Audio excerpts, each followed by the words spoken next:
All right, everybody. I'd like to welcome you to the Tier 2 LOC team previews. This is the first time we're actually doing team previews for Tier 2, and I hope you guys enjoy it. First up, we got the Fallen Misfits versus Everyday I'm Rustling. And looking at the previews for NFL.com, it looks like they definitely have Rustling winning this week. Looking at the teams, I do have Mahomes. He's playing Baltimore. He does have Russell Wilson against Tennessee. And it really comes down to can Tennessee's defense actually be better than what they did last week against the Cardinals because Kyler Murray destroyed them. And yeah, but I have every day I'm Rustling winning this one because he has better wide receivers, running backs. And as I said, he's playing Tennessee with Wilson. So I'm going to give him the W there. Next up, we're going to go look at Lambeau Spartans versus Cash and My Belichick. NFL again has Cash and My Belichick's winning here. I am also projecting a win for Cash and My Belichick's. Just looking at the team, he has better running backs. Mac Jones is playing the Jets. His flex is better. The wide receivers are a wash, in my opinion. CeeDee Lamb, Shark, Connolly versus Sutton, McLaren, Johnson. I mean, it's close, but I'm going to call it a wash. And then, Spartans does have Aaron Rodgers playing Detroit. And the question is, what Aaron Rodgers does he actually get? I mean, he's playing Detroit, so you think he would get some points, but you'd also think he was getting some points last week as well against New Orleans. So I don't know. I'm going to still go with Cash My Belichick for the win here. Next up, we have Aaron's Barons versus Big Mac Truck. And this one also has Big Mac Truck winning. And he does have Kyler Murray, who we just talked about, who scorched Tennessee. But he also has Lamar Jackson playing. He's going against Lamar Jackson playing KC. And honestly, I think KC's defense is not that good. I think the Browns just suck. And I think it's going to be a wash between the quarterbacks there. Looking at, Murray versus Minnesota. I believe he actually has Murray in Minnesota. So Murray versus Minnesota. Burrows and Mixon look good there. Big Matt Truck does have better wide receivers than a flex.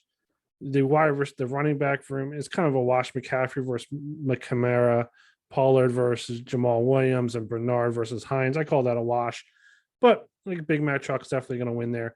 The one thing to note is Big Mac, as Aaron's Barons does have Amir Abdullah in his lineup, and he is on the practice squad. And he also has actually the one thing to note, he does have the Pats for defense versus the Jets, but still, Big Mac Truck is going to win. Next up, we have Fighting Irish against Bills Mafia. And when I first picked this one, I actually had Fighting Irish winning here. I'm actually going to do a change here. I'm actually going to change it up. I'm going to go to Bills Mafia. This is one of those games where I think it took me 5 to 10 minutes to actually decide on a winner. And I'm actually going to change my mind.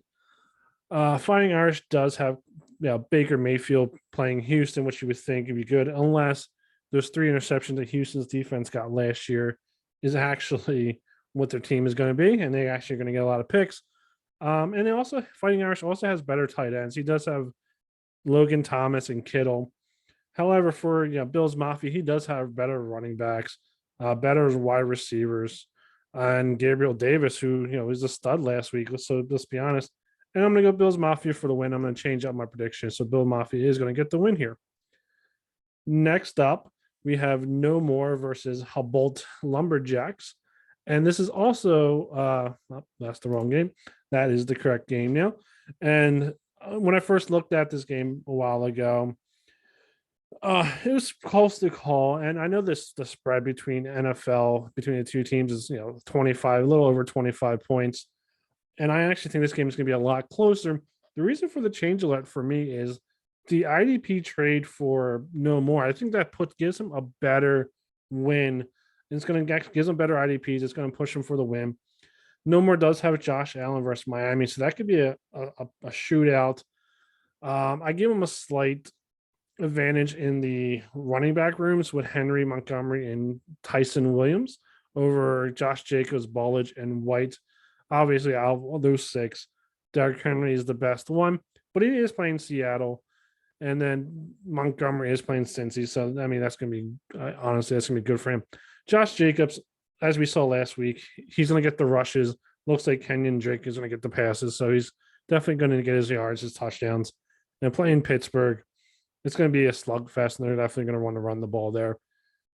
Looking at the tight ends, I'm going to kind of switch or skip over the wide receivers. Looking at the tight ends, Hunter Henry and Kyle Pitts, I mean, is better than Zach Ertz and Atkins. I mean, Ertz is pretty good, but he did not practice today, and Atkins is Atkins. Looking at the Lumberjacks team, he does have T. Law versus Denver, and Denver's secondary is amazing. I mean, you got to get those 4 cornerbacks; they can literally sub them in and out. And Law did throw 3 interceptions last week. However, where I think Lumberjacks has the advantage is better wide receivers and a little bit better flex position. So looking at the flex, you have Williams, Guyton, Hasty versus Ingram, Boyd, and Harris. And I definitely give the flex position to Lumberjacks. Speaking of Lumberjacks, if we scroll down and kind of look at his team right now, he does have 2 empty IDP spots, and he does need to fill them up. And once he fills them up, the projection scores would change, and it'd be a closer game as well. Next up, we have Young Wolf versus the sophomore. I believe there are brothers, so they are playing each other. And NFL.com does have sophomore winning, and I also actually have sophomore winning as well. This is also that veto trade where we kind of say, hey, this trade is dumb. Why did he make this trade? Why didn't he look at the players? And Young Wolf said, okay, let's cancel this out. In my opinion, I don't understand from the standpoint of sophomore making the trade. Why would you make that trade? He's in your division, also playing your brother. Also, you're both 1-0. Whoever wins this game is going to be 2-0 and number 1 in the division. So it doesn't make sense for him to make that trade. And I applaud, Ram for vetoing that trade and not letting it go through, even though the league decided to allow it to go through. Looking at the lineups in general, Hurts is playing San Fran. I know I say Hurts is a bum, and Hurts is a bum still, but he's playing San Fran, and Hurts is going to, I think, can run against them. He's going to get some, points rushing.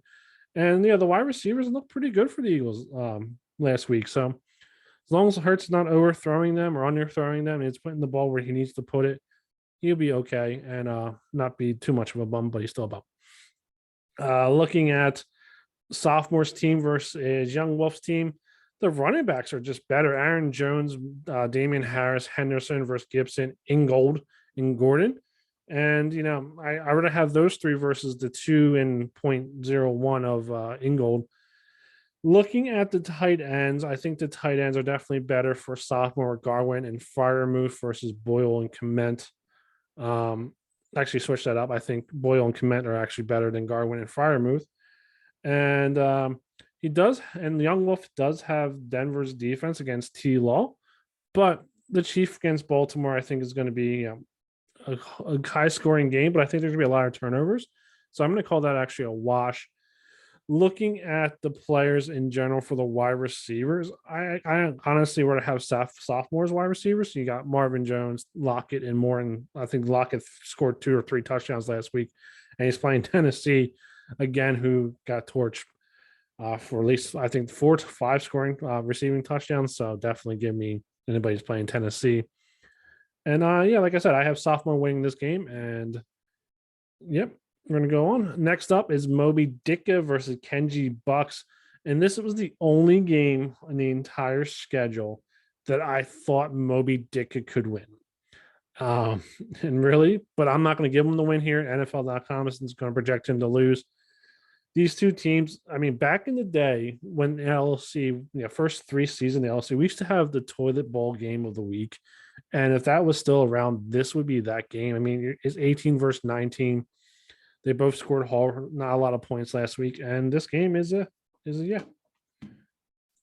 And I'm still calling. And in the chat, Chris No More just asked if Hurts leads y'all to the playoffs. She's still calling him a bum. That is correct. I will still call him a bum.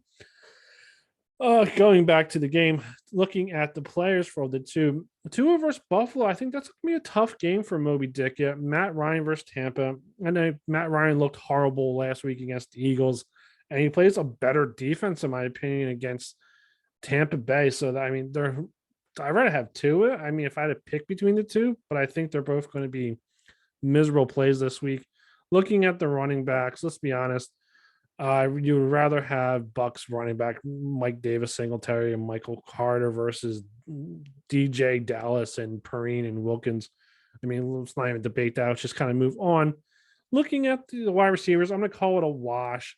Antonio Brown, Boyd, and Galladay versus Woods, Robinson, and Schwartz. It looks like Schwartz is going to be, with Odell Beckham getting injured, Schwartz is going to be moving up. He's going to get some receptions, so that's definitely good against Houston. Looking at the tight ends, it's a tough call. Would you have Geno Smith or Mark Andrews? In my opinion, I would have Mark Andrews and Knox for Buffalo, but he plays for Buffalo. Looking at the flex are honestly a toss-up in my opinion. I mean, Quez Cyphus, I think he scored a touchdown last week. Amon-Ra St. Brown versus Hill versus Eskridge, Rogers, and Mims. I'm gonna call it a wash. I'm gonna call it even. And looking at the kicker, the defenses real quick. The Colts versus LA and the Vikings versus Arizona. I don't want to play any of those defenses. I'd rather pick somebody else up. The Arizona's defense offense looks dangerous, and and LA's LA. So, like I said, I have Bucks winning that. Next up is Trevor Time versus San Fran 4th and Niners. And I honestly have Trevor Time winning. So does NFL.com. Looking at the offenses, Hurts versus Dallas. Give me Hurts all day long. But when it comes down to it, I mean, Cousins is playing Arizona. I mean, it could be a shootout. I think Trevor Time has better running backs in general with Coleman, Elliott, and Michelle versus McKissick, Williams, and Stevenson. Stevenson got -1 some points last week. Looking at the wide receivers, I still give the edge to Trevor Time with Hill, Higgins, and Cook versus David Moore. Or actually, it might be DJ Moore, but I'm going to assume it's David Moore. Let's just take, it is DJ Moore versus Mooney and Chenault. Even changing that from David to DJ Moore, I still give the wide receivers to Trevor Time. Looking at the flex, and this is where I honestly think it comes down to the game. Corey Davis versus Brian Edwards. I know Edwards did nothing in the first half. In the LOC, I was literally a yard away from losing if Edwards would have scored that touchdown. And I think Derek Carr is going to target him more now. But he also got Corey Davis, who's literally the only option for him for Zach Wilson. And I'm still going to go without Trevor Time on this one. Now, there's two games that I think could be game of the week. I'm actually going to start with the one with Honey Badgers versus Gordon McLovin. And then obviously the other game that we're going to talk about is Johnny 8-Ball versus Cal Bay Marauder, who I am picking for the game of the week. Let's go ahead and take a look at that game as soon as I find it on my list, because there they are right there. NFL.com has McLovin winning. I'm actually going to go with Honey Badgers on the win here. Darnold versus New Orleans or Prescott versus the Chargers. I mean, Prescott's going to put up some points. I don't think New Orleans defense is actually that good. I think Rodgers just sucked. And I'm going to say Sam Darnold throws up, one or at least two touchdown passes. And then kind of looking at the rest of the lineup, you got Johnson, Lindsey, and Dillon versus JJ Taylor, Jamar Jefferson, and Freeman, who is on the practice squad. And honestly, between the two, I want none of them, but I'll take Honey Badgers. Looking at the wide receiver room, I'm going to say it's pretty even. You got Keenan Allen, Amari Cooper versus Kirk versus Pittman, AJ Brown, and Godwin. I'll take any of those two any day wide receiver rooms, but I'm going to say this is pretty even. Looking at the tight ends, you have Farrah Brown, Goddard versus Everett and Njoku. And honestly, I would take either one of them. And Goddard maybe just a little bit better than the other two, but it's still a toss-up as well. Looking at the flex, this is where the game's probably going to be won with Watkins, Lazard, and Slayton versus Devonta Smith, Maru, and Amendola. Out of for McLovin, the best one is Devonta Smith. I mean, he did catch his first touchdown pass last week, but I would rather have Slayton, Watkins, and Lazard as my flex versus the other two bums on McLovin's team. And just kind of looking at the defenses, do you have the Jets versus New England? I think New England's going to score all day long, but also I think the Steelers and the Raiders games might either be high scoring or the Raiders are going to win by at least you're at least going 25 points. So either one's going to be a blowout or high scoring. So defenses are a wash. Next up, we have Johnny 8-Ball versus Cal Bay Marauders. And taking a look at that game really quick, I actually have Cal Bay Marauders winning this. It is the one out of the two losses I have projected for Johnny 8-Ball. And just kind of looking at the teams, I think kind of is going to tell the tale. You have Tannehill versus Seattle. Can Tannehill bounce back? I think he scored 6 points last week. And Tom Brady versus Atlanta. I mean, Atlanta looked horrible against Hurts last week, and I think Tom Brady is going to be able to put up 3 to 4 touchdown passes. However, the running back room for 8-Ball is where I kind of go against him here. You have Kareem Hunt and Chubb. I mean, they both play for the same team. They're both not going to score a touchdown on the same play unless one throws the ball to the other, and that's very rarely ever happens, let's be honest. So he's only going to get 1 touchdown per drive for player, or Baker Mayfield throws it to somebody else and he gets no touchdowns from 2 guys. And then he has Roundtree, who I believe is the RB2 now for the Chargers. But you're looking at Marauders, he has Devin Cook, Chris Carson, Miles Sanders. Sanders looked pretty good last week. I think he does lose some carries to Gainwell.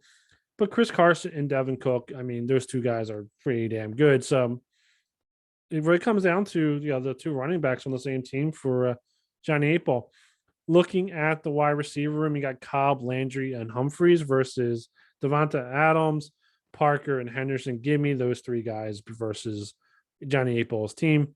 But then you look at his wide receiver, his tight ends. You got Waller, who got 19 targets last year and last week, and Tunyon over Dan Arnold and Jared Cook. I'd rather take the tight ends. And honestly, I think there's positions for each team that are better than the other team. I think it's going to be a high scoring game. It's going to be close, but I'm going Johnny 8-Ball. And we kind of scroll down. We look at the defenses. You have the Eagles defense against San Fran or the Dolphins versus Buffalo. I think Buffalo is definitely going to score some points against the Dolphins. San Fran might score some points, but I think the Eagles' defense is not too bad against San Fran. They might get a pick or 2, but I come to call them a wash. And with that said, I'm still going to go with Cal Bay Marauders winning this week and in a very high scoring, tight match all the way to the end.